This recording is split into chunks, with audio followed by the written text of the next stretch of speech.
What happens when undeniable talent meets an unchecked temper and gets schooled by the most powerful voice in sports media? Angel Reese's worst week in the WNBA just collided with Stephen A. Smith's fiercest reality check, and the fallout is seismic.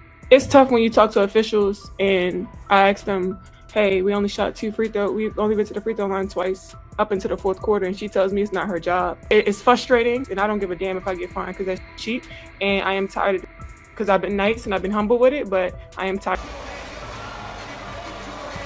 Back a little bit. You can't want to be the villain. You can't pride yourself in being the villain, and then you lose, and all of a sudden you succumb to those emotions. If you want the no-hold-barred breakdown of every tantrum, tweet, and takedown, hit like now and let's dive in. The Chicago Sky aren't just underperforming. They're in a full-blown collapse. They're 5-13 record ranked second worst in the WNBA, and they've dropped 7 of their last 10 games by an average of 12 points. At the same time, Angel Reese is putting up jaw-dropping numbers: 17.8 points, 11.4 rebounds, and 2.3 blocks per contest, stats that place her in the top 5 league-wide. Yet those monster performances haven't moved the needle. The Sky sit 28th in offensive efficiency and 29th in defensive rating, a startling disparity that underscores how individual heroics can't paper over systemic breakdowns. More telling is their second-half collapse. In fourth quarters, Chicago averages just 18.6 points, the lowest in the league, while conceding 24.1 points, a 5.5-point swing that epitomizes late-game breakdowns. Turnovers are also crushing them at 16.7 giveaways per game, ranking 29th. Fans have watched close contests slip away, not because of missed shots, but because of blown coverage, poor ball security, and an uncanny inability to execute down the stretch. Analysts now question whether Reese's focus on her stat line, her 5th double-double streak, reflects leadership or a disconnect from the team's urgent need for cohesion, discipline, and clutch execution. In a back-and-forth battle at Washington's Entertainment and Sports Arena, tied 79-79 with 28 seconds left, the Sky challenged a critical no call. As the referee huddled with the table, Angel Reese sprinted toward the bench, where VP of Basketball Operations Ann Crosby was waiting with a clipboard and updated play diagrams. Every coach, every executive in pro sports understands that timeout moments demand focus and respect. But Reese did the opposite. In a flash of frustration, she slapped Crosby's clipboard out of her hand, sending papers scattering and drawing stunned gasps from teammates and opponents alike. Instead of absorbing the adjustment, an out-of-bounds play designed to exploit the Mystics' zone defense, Reese stormed off, leaving the Sky without their primary scorer for the final possession.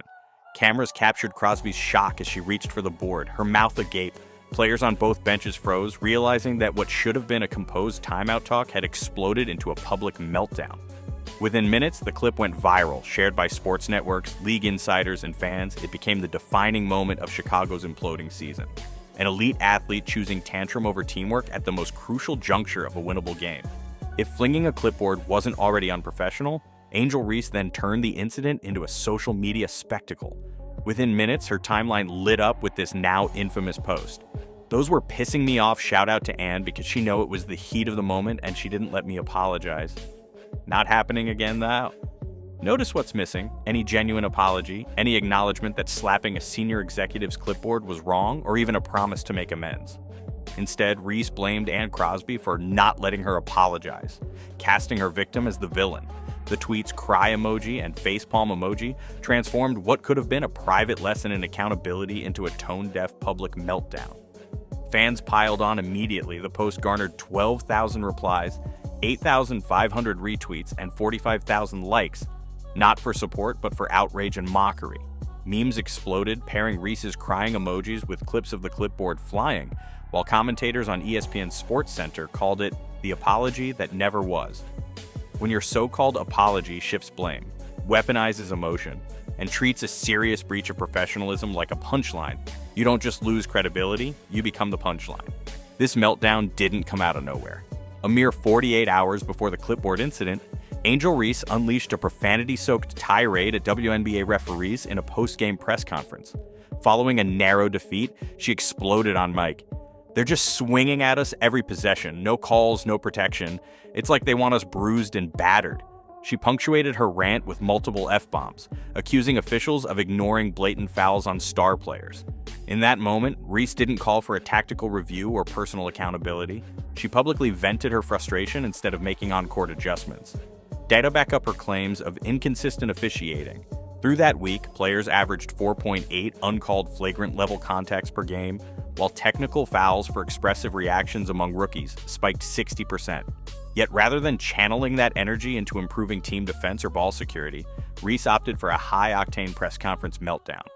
This pattern, blame over responsibility, outburst over execution, reveals a player who reacts to pressure with unpredictable emotion rather than focusing on solutions. When the heat turns up, Reese doesn't cool off. She erupts, leaving teammates and fans wondering if her next explosion will cost the Sky another game. That's when Stephen A. Smith stepped in with a scathing verdict. On his national show, he didn't mince words. He stayed in your lane. At Reese, contrasting her self-destructive outbursts with Caitlin Clark's steady ascent. Smith unloaded viewer metrics like heavy artillery. Games featuring Clark draw an average of 1.178 million viewers, while those without her slump to just 394,000, a staggering threefold drop that underscores the league's dependence on poise and positivity. He reminded audiences that Clark consistently attracts packed arenas, soaring TV ratings, and lucrative sponsorships, all built on professionalism and a team-first mindset. Meanwhile, Reese's tantrums, clipboard smashes, profanity-laced rants, tone-deaf tweets only drive viewers, sponsors, and fans away. In Smith's view, Reese's behavior isn't just unprofessional, it's economically damaging. He argued that while Clark builds bridges between college and pro fans, Reese is busy torching them, turning what should be moments of unity into viral spectacles of chaos. His message was clear. If you want respect, results, and revenue in the WNBA, you've got to earn it on the court, not with outbursts off it. Angel Reese's public meltdowns have real financial consequences. Ticket sales for Sky and Fever matchups jumped by an average of 35% when Caitlin Clark suits up, but plunged 25% in her absence, illustrating fans' clear preference for on-court excellence over off-court drama. On the sponsorship front, brands that once backed Reese 15 campaigns are hitting pause. Several local partners are renegotiating ad packages, fearing negative publicity. Meanwhile, Clark 22 jerseys have repeatedly sold out. Merch Direct reports a 60% year-over-year spike in Clark merchandise revenue, while Reese's sales have flatlined. Social media sentiment mirrors these trends. A recent poll of 1,200 Sky season ticket holders found 42% believe the league prioritizes manufactured drama over genuine competition. With fans, sponsors, and partners voicing similar concerns, Angel Reese's tantrums have transcended a single headline. They've ignited a league-wide crisis of confidence in the WNBA's product and leadership. In pro sports, nothing trumps the combination of elite performance and unwavering professionalism. Angel Reese's abilities, her rebounding prowess, and scoring touch are beyond question. But her pattern of tantrums, defiant tweets, and lackluster press conference demeanor underscores a troubling deficit in accountability. Contrast that with Caitlin Clark, who continues to rewrite record books, whether pacing the field with 30-point outings or engineering comeback wins, yet never lets emotion overshadow execution. Clark's composed leadership has fueled sold-out arenas, massive TV ratings, and sponsors clamoring for her image. The gulf between them is stark. One star amplifies the league's growth by lifting teammates and fans. The other risks derailing it through uncontrolled outbursts. Ultimately, the WNBA is counting on professionalism as much as star power, and only those who master both will thrive under the spotlight. Is raw emotion worth the fallout? Should the WNBA celebrate brute honesty or demand composure?